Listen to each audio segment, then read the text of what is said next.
You're listening to the On the Run with Jess and Tom podcast. And I'm Tom Conway. Welcome to our podcast. What's up? Hey. So we have been a little busy, right? Tom. Always Tom busy. got me a little gift about My dad? 3 weeks ago. He sent me this audiobook. Yeah.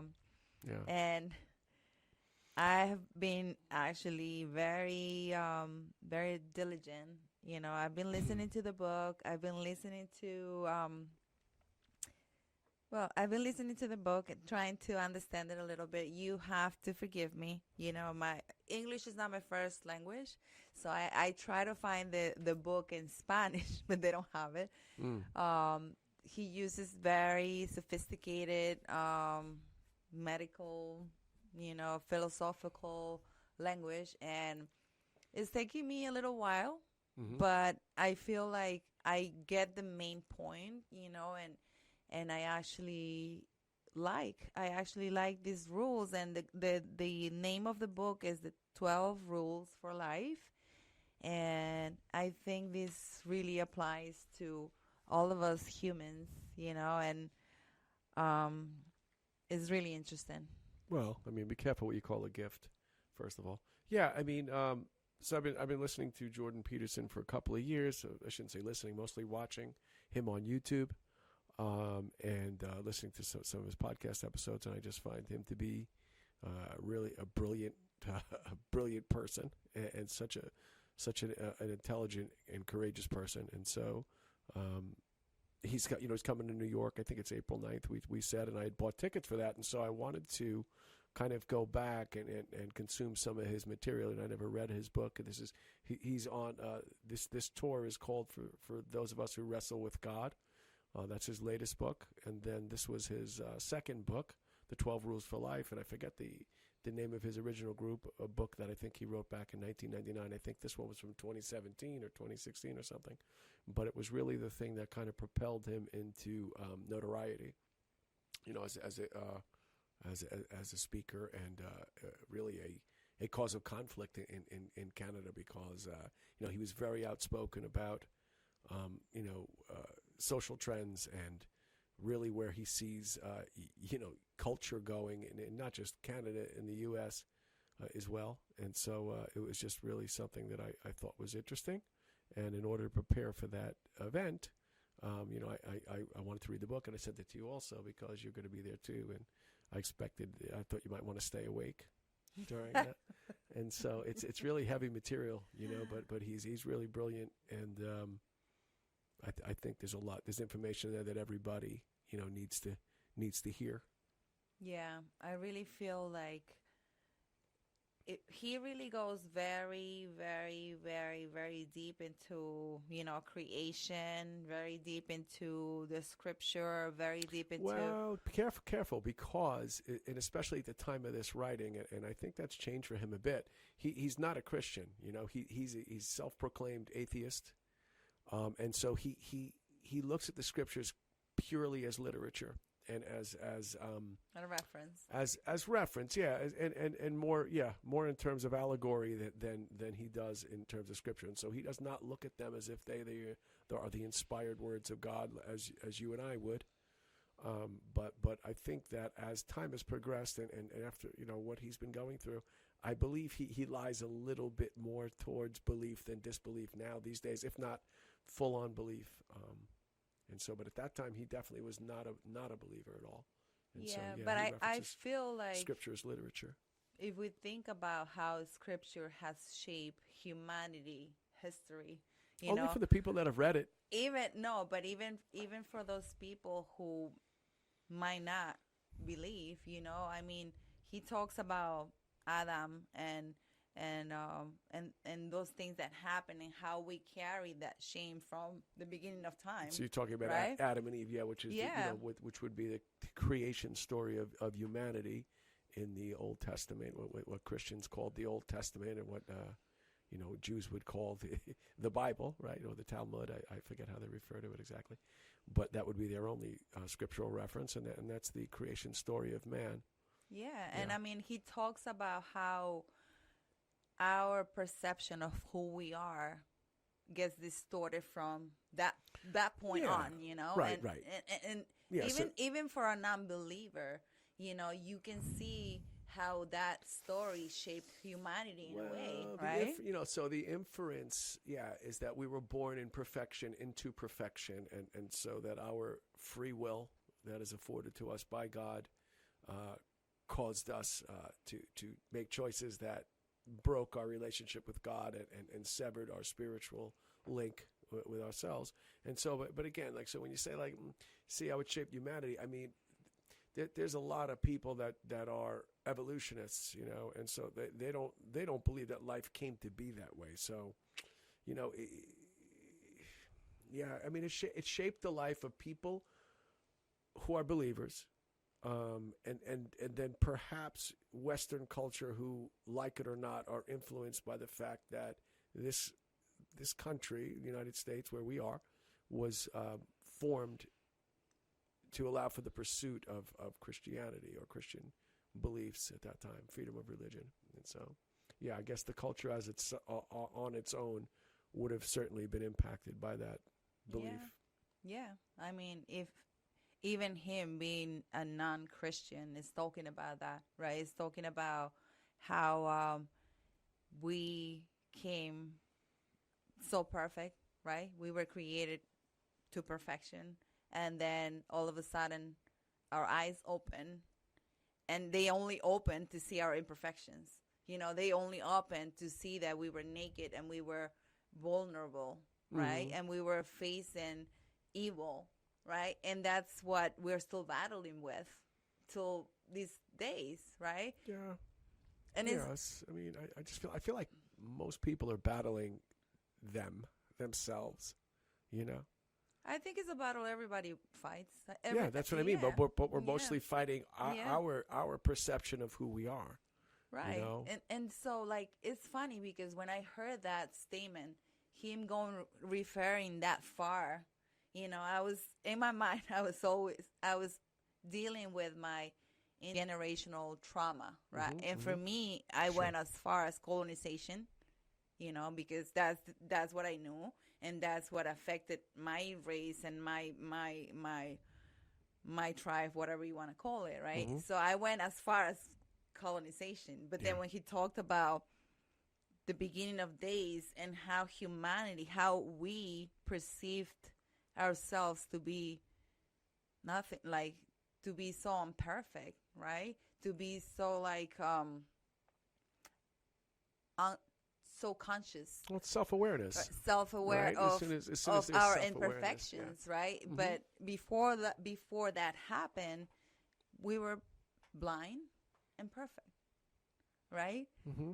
So that leads me to think that maybe if we were still blind to our imperfections, blind in the same way, right? Yeah, I was going to say we're still blind, just to different stuff.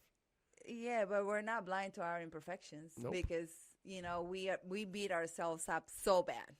Mm-hmm. Some of us do, sure. And that's one of the things he also refers in the book. Like, we could be our worst enemy, right? And the second rule actually says, take care of yourself. Like, if you were someone you are responsible for Mm-hmm. or something. Yeah. I'm paraphrasing Something the like rule, that, yep. Mm-hmm. but it's like we put ourselves as second class, right? Always. Since the beginning of time, we've been carrying this guilt, this shame, So when I think about it, it's just not colonization. It's just not whatever we did as humans in our own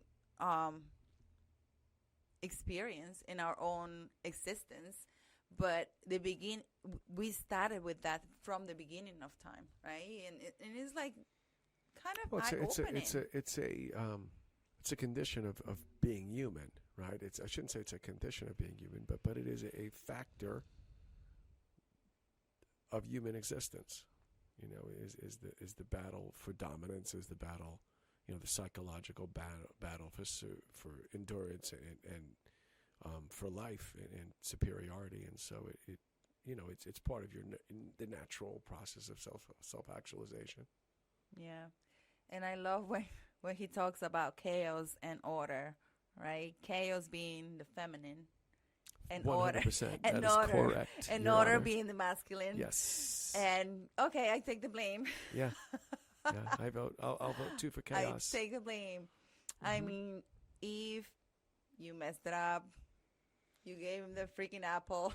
And again, But she gave it to him before she tried. I mean, after she tried it, at least. So again, I just want to be clear for the people who may or may not be Christians or Bible scholars or Bible believers, is that Jordan represents Eve as the literal, and by that I mean in terms of literature, representation of chaos. The female is chaos and the male is order, and so he goes through that chapter to kind of outline that in different ways, and this is one of those ways. And it's, he represents the dynamics, right, of what the female is and what the male is, right? And it's just funny because I think in chapter 2 he talks about how we kind of convince men to do things, and then men turn to us and blame us for doing them, even though they agreed to doing them. And It sounds like fiction. And I feel like that's so real.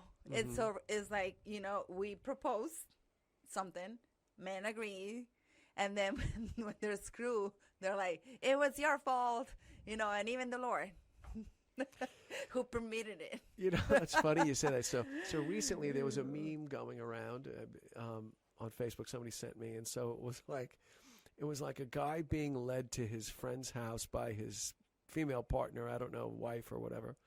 They ring the doorbell, and she begins to berate the guy who answers the bell for making her husband or partner gamble and drink and do all these other kind of things. And it was just so funny, how that was portrayed there, and the guilty guy was like just shaking his head. Yes. He made me do this, it's not my fault. And it was great. It was just super. I love how, I guess that comes from the beginning of times, guys will try whatever you put on their plate, and then they'll blame whoever served the plate, and they'll blame. Yeah, okay, right. Yeah, men we're terrible gender. No, but I'm saying we are the ones who serve you the plate. We are the ones who are tempting you to take the plate, but you are the one who has the decision whether you take it or not. Innocent because we trust you, because our moms are women. So, I guess that's the deal. Yeah, yes, that's correct. The deal. Yeah, but I'm really loving what I've read so far, and I feel like it's bringing me to a different understanding, because, for what I do, I had to go back into my own history, my own roots, my own ancestors, right? And my thing has always been like, okay, this is something I've been carrying from my ancestors, and how colonization affected my race and my the Incan Empire, right?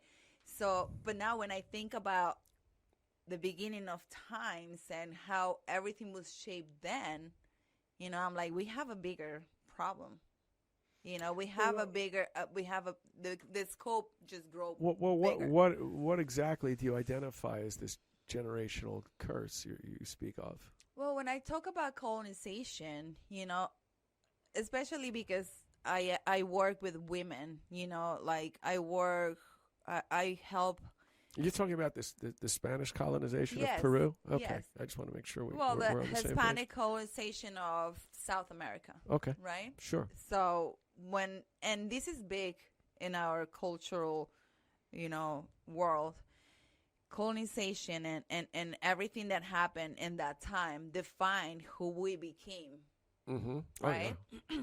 And so I was in my knowledge was, we were affected by that. Men and their behaviors were affected by that because Spaniards came to South America and took their women, and so they became not only protective but abusive, right? And so, yeah, because in their hopes for their women not to leave, they had to incarcerate them pretty much. And women started becoming submissive because they didn't want to be punished, right? And before colonization, women had a place in society. We were farm workers. We work in textiles, right? We would support our families with our husbands, you know, and there wasn't a difference. We were wives, we were healers. And when colonization happened, we lost all of that, you know, and we became submissive because these other people came to take us away from our husbands, you know, and I felt like that. So would you say historically, and this is a question I don't know, so I'm asking you, that prior to European colonization, in this case Spanish colonization, that native Incan women were not submissive to their husbands? Is that what you're trying to indicate? Yeah. Mm-hmm. And so, what was that culture like? Well, we had a place in society. But I don't think that submissivity to your spouse is not the same thing. I mean, you could have a place in society and still be submissive to your spouse. And I'm not advocating for that, by the way. I'm just saying that I don't know that those two things are the same thing, unless I'm misunderstanding what you're trying to say. No, I feel like there was more equity. You know, there was more like, we are raising this family together, and men will come to their women for wise advice. You know, we weren't looked at second class citizens. You know, like it happened after colonization. After colonization, we had no voice. You know, we kind of lost our voice, and we were like. You think that that's in totality? I mean, again, I don't know. So forgive me for my naivete in the questions that I'm asking you, but I just feel like you can never really generalize anything. You know, I mean, I know, you know, obviously, aside from just you personally, I have had many Hispanic friends and you know, spent a lot of time with Hispanic people over the years, and I can say that. Particularly, you know, and one of those cultures, Colombians, the women were very dominant in the household in terms of what you're speaking of, in terms of being a consultant, in terms of being someone that really had a dominant posture in the home, not necessarily in a physical way or in something like that, but they were clearly the queen of the castle, you know. And so they were also occupied by Spaniards, you know, and so I don't know. Again, I'm just saying what my own experience is, just for conversation's sake. Yeah. I didn't feel like, and then listen, I just think that, yeah, I don't know. Anyway, that's my experience. So I don't want to. Yeah, I guess different countries in South America develop in a different way, you know, and. But most likely what I experienced in that particular situation may not even be pervasive across the nation. It could be local to that. You know, region or you know, who knows? Or that home, that apartment. I'm just speaking for the Incan Empire. Mm-hmm. Colombia is not part of the Incan Empire. Right. Mm-hmm. So I'm talking about Ecuador, Peru, and maybe Bolivia a little bit, you know. Mm-hmm. But that was massive, right? That was like complete massacre. Yeah. You know, and I don't know what happened with the other empires. I'm not sure, but I'm just speaking for. I did say South America, but I am speaking for the Incan Empire. Okay. Basically. Okay. And that's what and when I talk with Ecuadorian women, you know, they agree, you know, and it was, and even.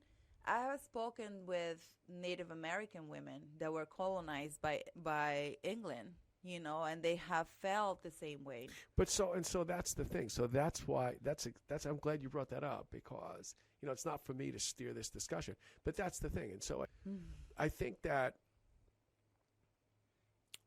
something about that doesn't. So the act of colonization removes women's voices. I mean, I feel like I don't know. I feel like there's something missing to that. What happened is Because men get jealous and protective, and so women are stifled. It was a violent act. Sure. Right? Of course. And by that, men lost authority. Sure. Yeah. Right?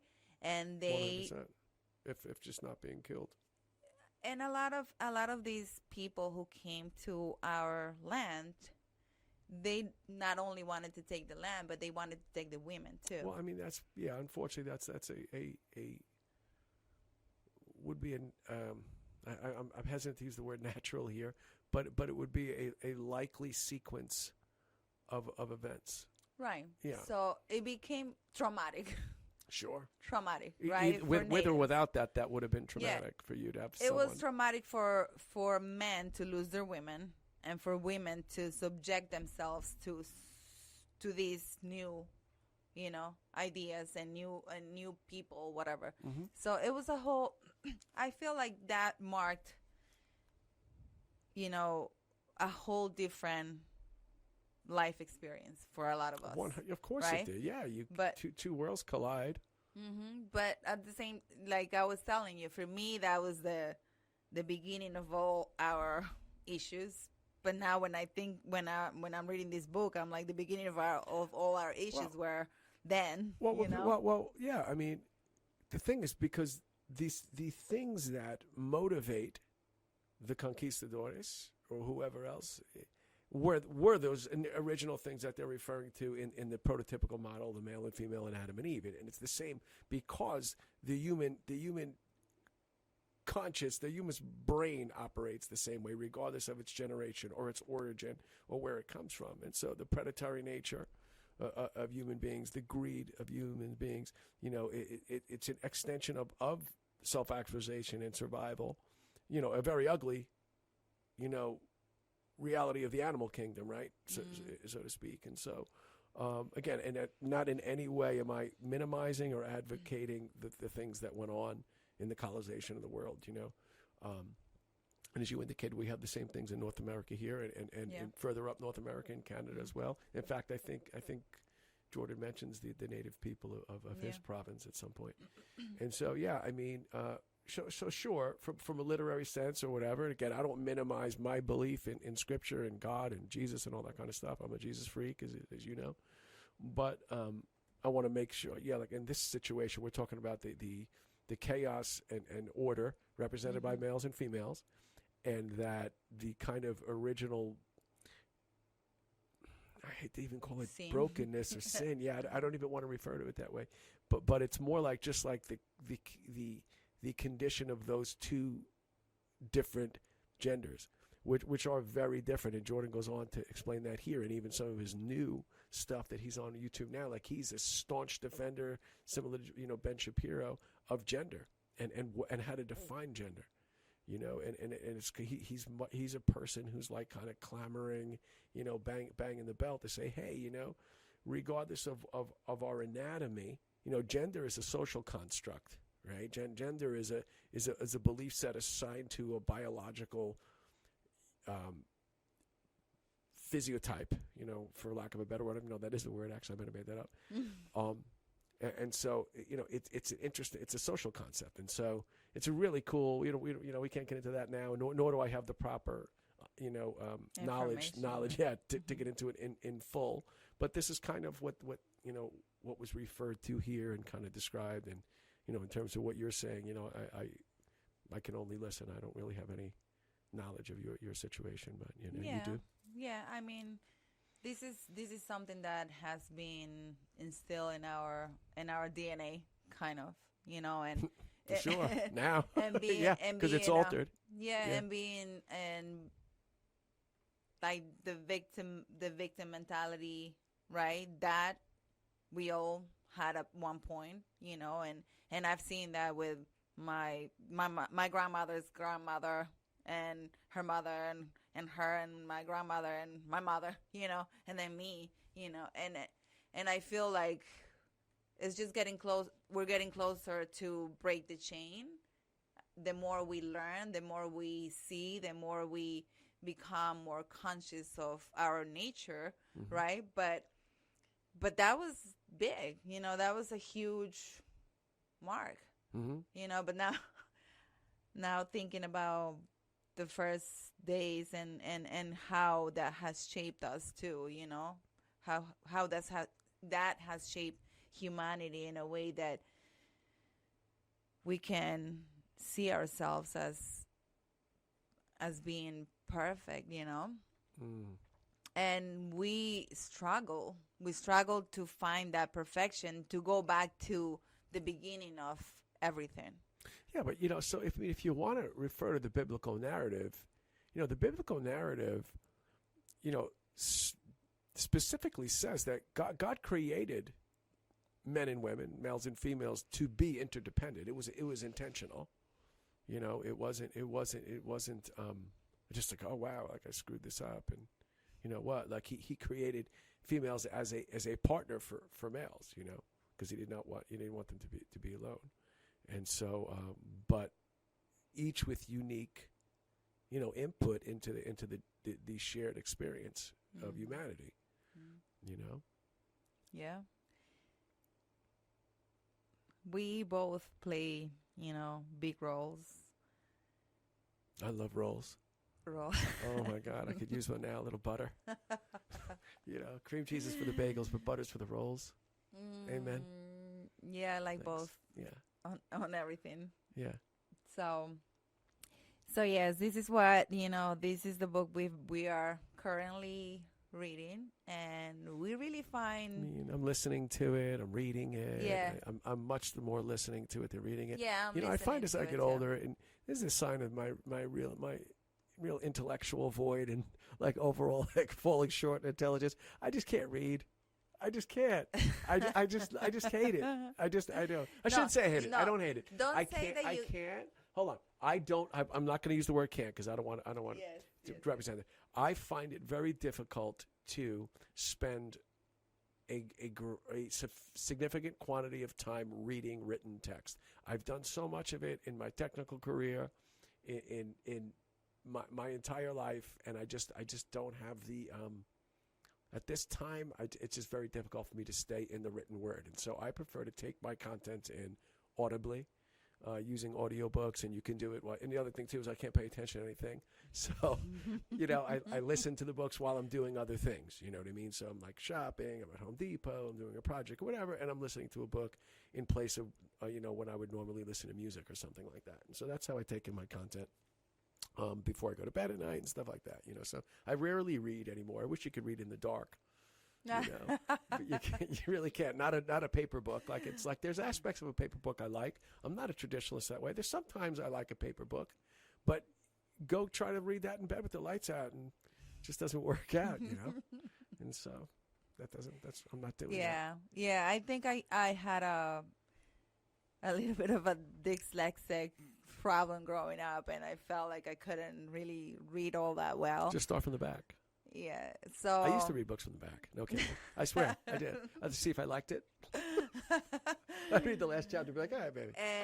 And I always had such a hard time reading like the literature, like assignments and things like that. That's why. But see, when I was in school, I loved literature. I love it too. But I used to read those books. I had to have somebody read it for me. Wow, it's an interesting approach. I had that luxury. Yeah, that and everything else pretty much. Would you mind doing that for me?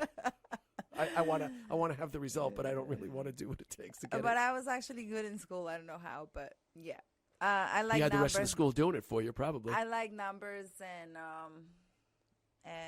chemistry and physics a lot. All of those are very numerical. But the funny thing is, when it came to English class, I couldn't get it into my head. What about? We did good, I think. Good. We did good. So I was gonna say something else, so I completely forgot. But I guess we'll be talking about this book when we're ready. Wow. I feel like we've already talked so much about it. We haven't really covered the rules. See, in your world, like this is where you and I are really fundamentally different people. Even while getting ready to do something, you're doing it. You know, like me, I plan, I write it down. Hey, I want to do something, but I'm thinking, you know, this summer. You know what I mean? Like, hey, I'd really like to go to, you know, Orlando.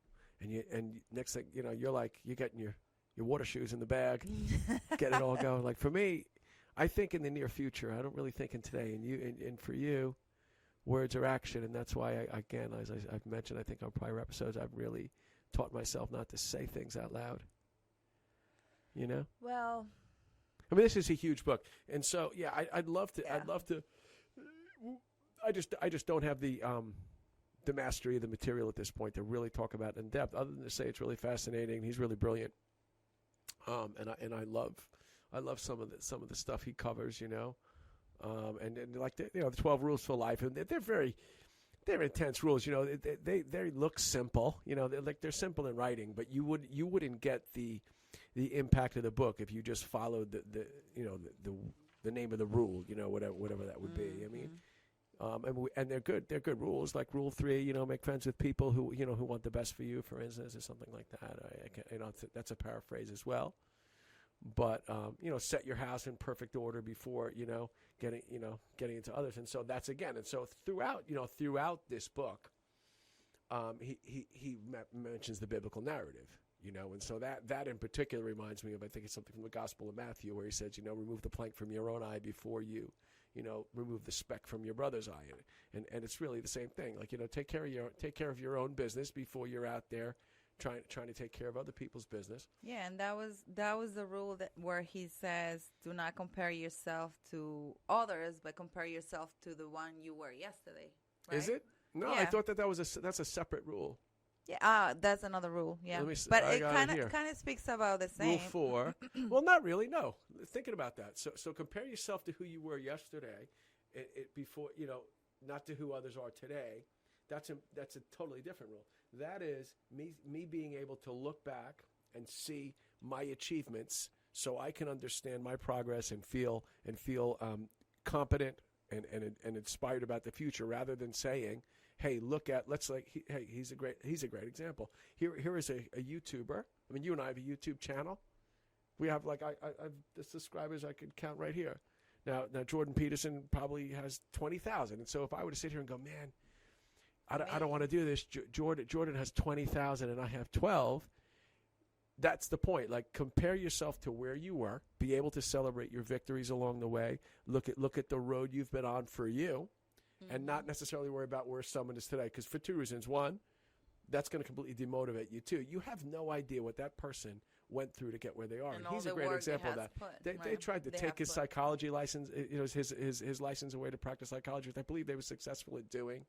They put him into some kind of peer review where he had to be analyzed for insensitivity, and even in to be taught how to communicate on YouTube. I mean, really treated this guy like an imbecile. And finally he was like, yeah, no. See ya, And so, he was very ill. His wife was very ill. His daughter was very ill. He goes into the book, I think. Oh yeah. Right. Yeah. And so this is a period of many years. So this guy suffered for what he's attained, and I believe that his heart is really in the right place. He's somebody who's really looking for the betterment of people, And it's funny now because you see him now, and he looks so physically well. And if you look back at the videos from let's say the last decade, I mean, there were times where you could just see the more than stress in his appearance. That was somebody in the midst of struggle. Whether and who knows, the timing, now that the other things, who knows, well, maybe that was when his daughter was very ill, she was little and stuff like that, but it's really something. And so, I really enjoy his work. I'm looking forward to going to see him in April. That's going to be great. Radio City Music Hall. Not a Rockettes fan, but I'll go there for this.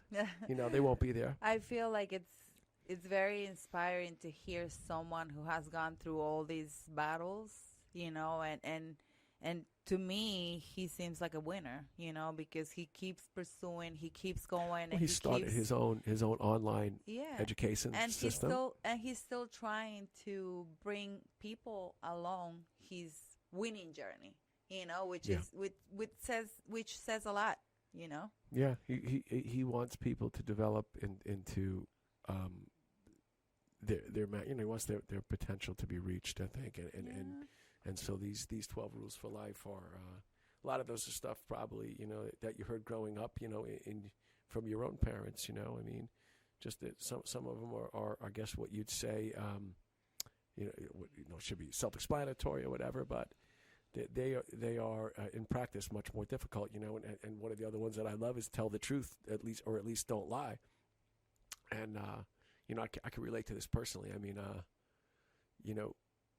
so I don't know, several years. So my history, right? I mean, married, divorced, just a really very tough period of my life there for many years, more than a decade, and I'm very familiar with the lie, and upon finding myself and recognizing who I was and developing a relationship with God too, I just came to the point where I said, I'm just not going to lie. And that does not give you license to cut people's throat with your words either, right? And so on aside from that, yeah, you can tell the truth, but you can be kind, you can be respectful of, and you could make sure the words that you choose are going to relay the message you're trying to transmit to a person, And so, but the abandonment of the lie and dealing with the truth, because all of those tiny truths that, well, none of them are tiny. I think I said to you originally when we started spending time together, like, I consider all lies equal. Mm-hmm. If you lie to somebody, you lie to everybody, and if you lie about something, you'll lie about everything or anything. Mm-hmm. And so, and I know that because I was great at it, for a long period of time.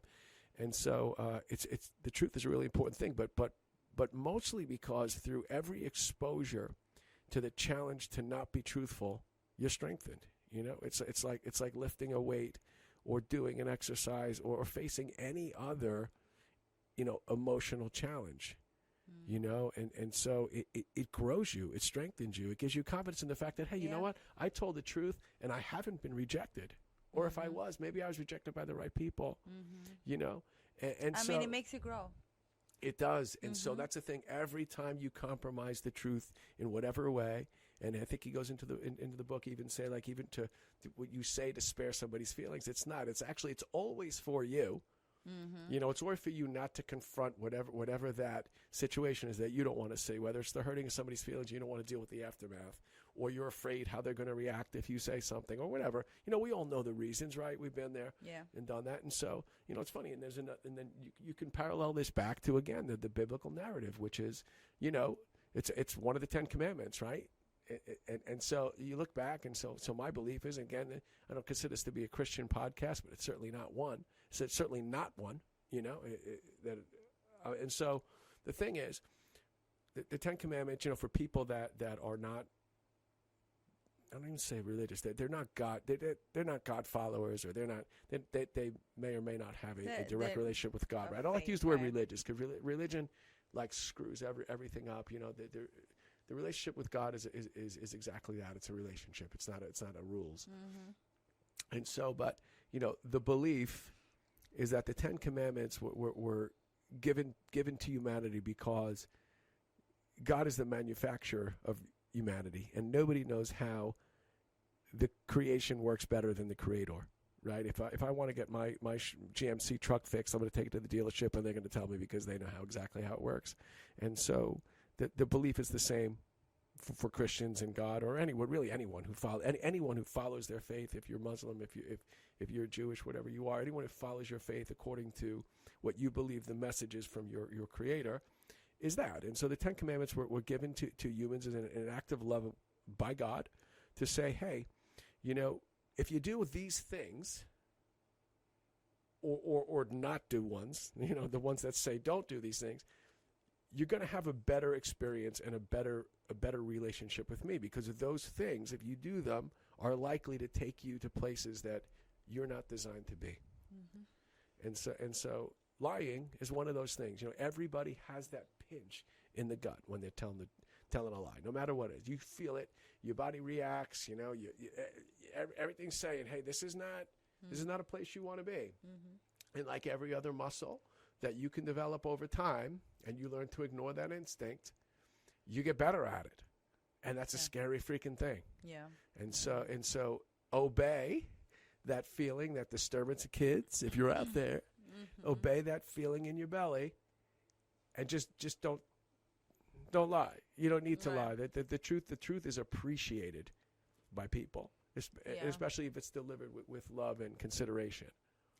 Yeah, I mean, my experience with lies, I feel like I grew up in a punishment kind of environment. Yeah, right? I did too. So like, I did too. I was afraid.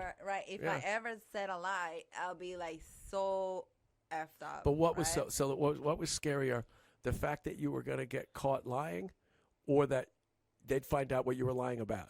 Like, you know what I mean? I mean, I never did anything that crazy, so I was. But when you're a kid, like, it's all crazy, right? Yeah, I mean, I guess because I was so afraid to speak up. I was so afraid to do anything. I didn't really do anything. Yeah. And if they asked me to say something, I would always say the truth, because if I didn't say the truth, they were going to burn my mouth, or they were going to do something worse, and that was my experience. If you don't tell me the truth, this is going to happen, and the consequences were so huge. That's actually the worst way to get somebody comfortable telling the truth. Oh my God. But think? It was like, it's the wrong message. It was major, it was. No, I know. It was like borderline traumatic. Kind of, I want you to tell me this. Physical and punishment, I want you to tell what we me would call the truth. corporal punishment, in my generation, it was very common. You'd get hit, or worse, So we did. Normal. So, in my experience, it was like if I didn't tell the truth, I was gonna be burned in hell, kind of. So I always had such a hard time not saying the truth. Yeah. And even if I ever tried, you could tell. You could see it in my face, right? But I realized that a lot of people grow in an environment where lies just help them get by, right? And I met a lot of people like that. Like, if I lie, I'm gonna just get by. That's what I just doing the wrong thing I just did. So I'm just gonna cover it. Anytime, it's an avoidance technique. Yeah. A lie, right? So and then it becomes part of you. It becomes who you are, because you just okay. Everything you don't want to deal with, you can just create a fake. Yeah. Truth. I got by with it. So let me just make up another story for this other situation, and it becomes the story of your life, right? So it's actually tough. turns you into a coward is what it does, because it prevents you from ever confronting anything. And it's hard sometimes. Telling the truth has been hard. And in a lot of situations in my life, but I just had to stand by it. I always believe that walking away from that situation, that regardless, and especially in the cases where the truth can be painful for the other party or parties, that at some point, like I always say, I'd rather you hurt me with the truth than catch me with a lie or whatever the case is. Like I just rather give me information that I can deal with. Give me information that I can process. And I just feel like I hope that the people or establishments that receive that truth can value that as the truth, and just say, hey, you know what, this, and again, not for you, not to say, wow, that Jessica's so courageously told the truth. No, is because the truth is just that, and everything else is something else. Yeah. You have the truth and everything else, and that's it. It's just pure reality. That's it. It's the reality of things. And accept that we're not all that perfect. I mean, at least it's your account, right? Yeah. It's your account of an occurrence, or an experience, or a transmission of whatever your feelings are to somebody else. Like, hey, I'm feeling this way, or I'm not, or this happened. And or that sometimes my truth might not be the same truth as the other party, because in my experience, I lived the moment as I lived it, and that other person. That's reality. That's why they say perception is, reality. Yeah, my perception of my truth might be different, but it's my truth. It always is. I always try not to alter things, but sometimes we just go by what's more convenient, kind of, right? Yeah. And that shapes the truth in a different way, a little bit. Of course. So, yeah. There's the truth in everything else. Mhm. Yeah. Yeah. Burp. Yeah. I mean, even if you don't know, even if we haven't read the whole book,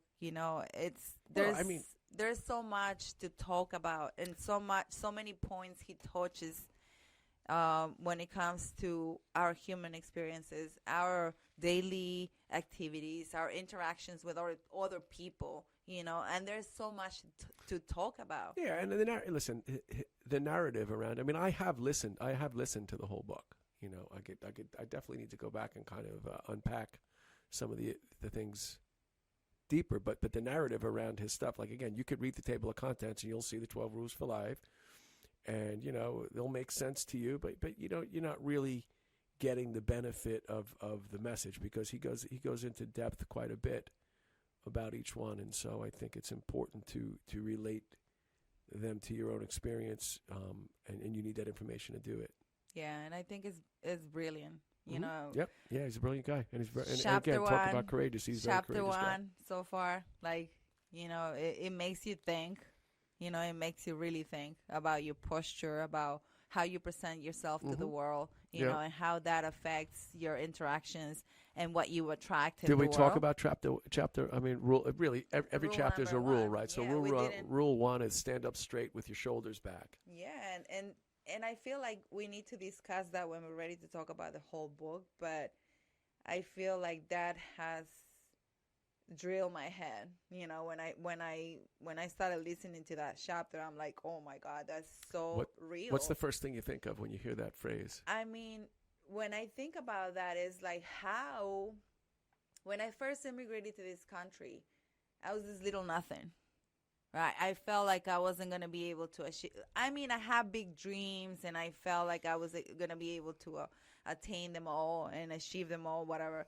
But my subconscious mind was telling me, you're just a little chola, you're not going to go anywhere. Look at yourself. Look at your color. You don't even know the language. Where you think you're going. That little enemy we all have inside was like tearing me apart. Yeah. Right? And why don't you explain to everyone what a chola is? Oh, a chola is like an indigenous Peruvian person, and I identify myself in that way because that was my nickname growing up, actually. Because my brother and I, we grew up in the mountains. Like 4 out of our years during childhood, we grew up in the mountains. My father was a policeman, and so he was deployed to the mountains in Peru. So when we came to the capital, I was in 6th grade, and when we came to the capital, I spoke like a little mountain girl, right? So all my friends from the capital would call me Chola, because I was darker. I had these little. So it's basically a derogatory term. Yeah, a little bit.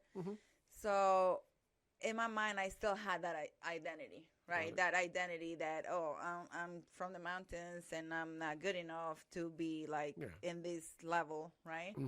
So I had that in my mind, and of course my posture, I wasn't walking straight. I didn't have this strength in my physique. I didn't have this strength in my soul. I didn't have the strength in my heart, and I didn't have the strength in my looks, right? Because I present myself as weak as my perception made me feel. Of course. Right? So it was, and this chapter 1 made me think about that because, I presented myself to the world as being this weak little thing. So that's exactly everything I attracted. I attracted what I was all about, right? Yeah. But then as I started growing up and things started changing and I started learning, you start developing yourself a little bit. But it has taken me a long time to realize that I have my own power, and I can see myself as a winner. Finally. Good. So, and it takes a lot because when you see yourself as that person, you can actually start inspiring other people, and other people start seeing you in that light too, and you start attracting people like that as well. So we have to go over this chapter because this is very, very, very relevant to, yeah. I was just going to say, I was thinking about military people. They would say, chest out, shoulders back. That's all. I mean, obviously, you had a much deeper connection to that. Oh my God. Yeah. Joel Osteen. Stand up straight. Put your shoulders back. In Spanish, they would say atención. Right. Yeah. I mean, yes, but I don't. Yeah. That's the. Yeah.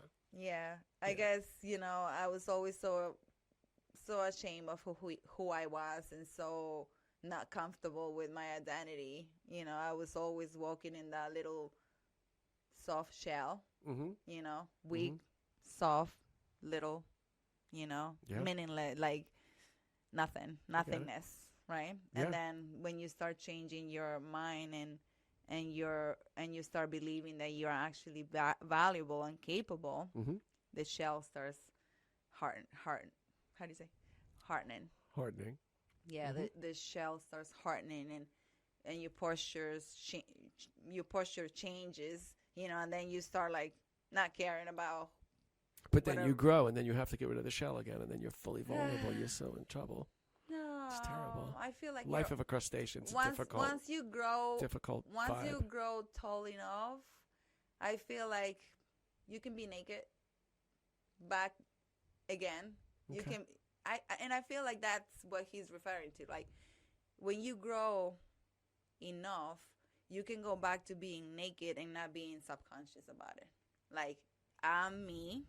And I'm not speaking naked in a, in a literal way, but naked in the way that you show your vulnerability. Correct. See, you don't need me to help you. Vulnerability. Right. So you'll be able to show all of that, and you're just exposed, and you're okay about it, and you're like, this is me here, Yeah. And this is all I got. Well, again, I mean, I don't want to cover all the rules of this book, while we're talking about this. But again, because that kind of gets back to the make friends with people who want the best for you rule, and that's rule 3. So listen, this is like the prelude to the episode we're going to do someday.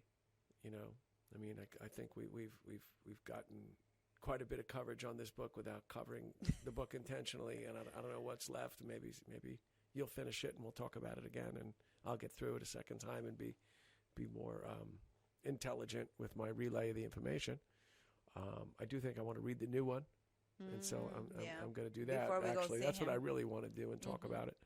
But so that's it. So that's Jordan Peterson's 12 Rules for Life prelude. Yeah, we didn't really have a lot of information. I mean, in my case, I just really got excited about the little information I got, and I guess I can elaborate on each friggin' paragraph, because it relates a lot to what we live in, So I don't need much information to go on. Yeah. We did fine. Yeah. Yeah. All right. Yeah. Okay. Yeah. All right. All right. So thank you so much for listening, and we will see you next time. If you got anything out of this, and you should text me because I'd be shocked. But if you got anything out of this, if you'd like to like and subscribe to our channel, that'd be great. It really is very helpful. And we'll see you soon. Well, I'm sure they're gonna like something about this. So because I know you're already going to like something about this, I'm sure you're going to be subscribing and liking and sharing. So we count on you.